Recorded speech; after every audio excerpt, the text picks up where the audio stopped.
What's good? It's Khalil Jamar. Hope that all is well with you guys. If this is your first time on my channel, welcome. If this is not your first time on my channel, welcome back. Some of you may have heard of this natural steroid called turkesterone. I had personally come across turkesterone when I had seen a video posted by Jesse James of his experience with turkesterone over 30 days. Now, the thing that made me watch the video was his thumbnail. In the thumbnail, he shows his before and after picture over the 30 days, and the results just from the thumbnail itself look crazy. I fell for the clickbait, but to be honest, it wasn't even really clickbait because throughout the whole video, his body really did change and he really did see incredible results, not only with his physique, but also his strength level. I'm not going to tell you about all of the things that he went through and all the changes he went through. I'm not going to tell you how strong he got or how much his physique changed. Definitely go watch his video so you can see that. But before you go watch this video, I do want to tell you a little bit about what turkesterone is, some of the pros and cons of turkesterone. So what is turkesterone? Turkesterone is an extract from the leuza and marl root. I think I'm pronouncing that correctly.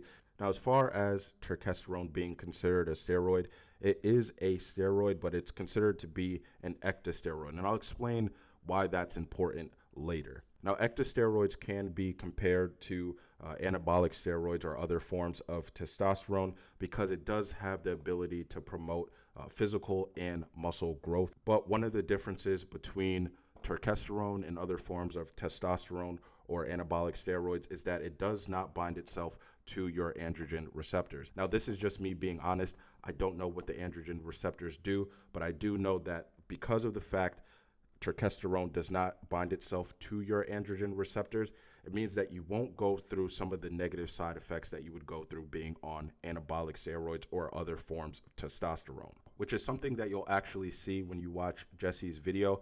One of the things he mentions that he's surprised about, and I was actually kind of surprised about as well, is that he did not experience any negative side effects at all. And the fact that he did not experience any type of negative side effects being on turkesterone is actually something I would consider a pro. Now, some of the other pros about turkesterone is that it is a safer alternative, or at least it seems to be a safer alternative to anabolic steroids and other forms of testosterone. As I mentioned before, it does not bind itself to your androgen receptors, meaning that you won't go through some of the negative side effects that you would go through being on anabolic steroids. And the side effects of being on anabolic steroids are pretty brutal, whether you're male or female. Now, for men who are on anabolic steroids, some of the side effects that they may go through include reduced sperm count, infertility, ED, and gynecomastia, and an increased risk of having prostate cancer. For women, some of the side effects of being on anabolic steroids is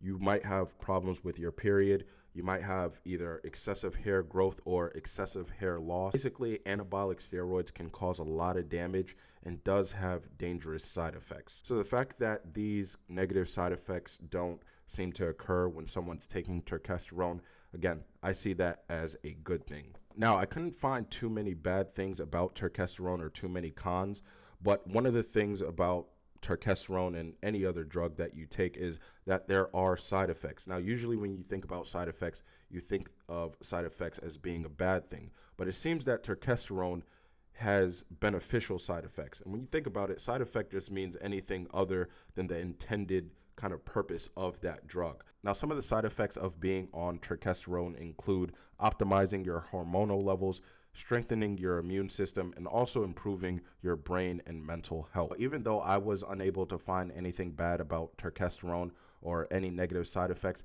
it doesn't mean that there aren't any. It just means I wasn't able to find any. And from Jesse James' video as well, it doesn't seem like there are any serious negative side effects to turkesterone.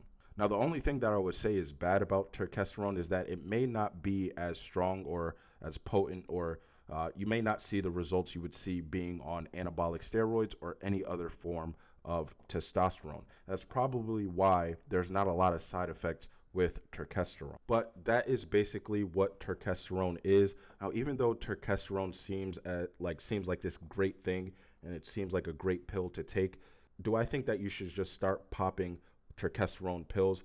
Absolutely not. Honestly, I don't think that anyone should be taking or thinking about taking any type of PED or steroid unless they need it for their profession or they've hit a wall and they need it in order to continue to progress.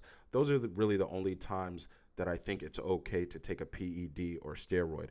If you're using, turkesterone or any other steroid or any other form of testosterone in order to skip years of training and years of learning how to improve your body naturally, that's when I think taking a PED or a steroid is wrong. You guys let me know what you think about turkesterone in the comment section.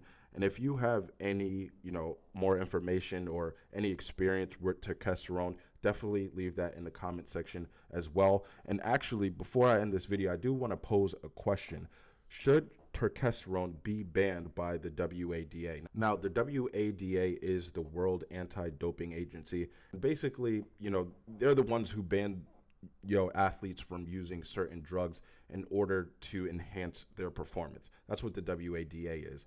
Now, as far as from what I read, turkesterone is not one of the banned substances on the WADA's list, which means that people that we see having incredible jumps in their strength or performance, this might be how they're getting away with it. I'm not saying that this is the way, but there are some athletes out there that we've seen have gotten incredibly strong over a short period of time, and sometimes you wonder how. Sometimes I think God bless them, or maybe they're taking stuff like this, or they're finding ways around the WADA in order to kind of beat out their competition.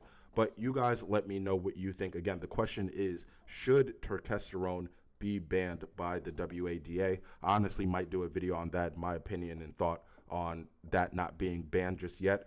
But you guys let me know in the comment section what you think. As always, guys, thank you for watching the video. Make sure that you do like the video, subscribe to the channel. See you guys later.